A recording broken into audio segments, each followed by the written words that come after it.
But I want to take you back. What was your first role in sales? Like what got you started that made you think, well, maybe I should stick with this? I think the first job where I officially had a sales title was at Microsoft, actually. The rest of them were all technical stuff. But what I came to realize is really my first job where I was in sales was a copier repairman right out of college. And that sounds odd, but Dan Pink wrote a book, To Sell Is Human, and really all, 9 out of 10 people are selling something, whether it be a product or a service or yourself, like in an interview. And as a copier technician, I carried a certain amount of weight because I was technical. I didn't have sales associated with my name. People tended to believe me and stuff. And my job was to get repeat customers, right? That was my sales job. If I provided good service, but more importantly, I was like a trusted advisor to them. And so that was really the first. It didn't have a quota, and a lot of salespeople don't have a quota per se. But that's where the first sales job. And it's about communication. It's about connecting with people and finding out what they need and how you can fill it. Yeah, and I found that system engineering role, you come in and it's he's not trying to sell me something. He's trying to fix it. He's trying to make it better. He's trying to help me improve my own product.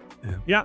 And I look at it as sort of, again, the trusted advisor is overused, but to do my job well, and what I use storytelling throughout this, and we can talk about that later, but because, originally when we worked together as an OEM, it was a very technical audience and stuff. I didn't have to talk to a lot of people that weren't nerds, as fellow nerds, the language was a lot different and the things you had to do. So you have to sort of adapt. Now, as I've grown and we get to where I'm talking now to marketing officers or finance officers or different things, they really don't care about technology. They don't necessarily understand technology. They have a problem, but they want to do something, and how can I help them do that? So that is the way that again, the storytelling piece of that's the best way to get that information across to them. Is it's not necessarily a 1 and a 0 discussion. I have to know that stuff, but it's more about, okay, what's your business problem? Yeah, I can help you get there and go do that. And the product should really sort of fade into the background.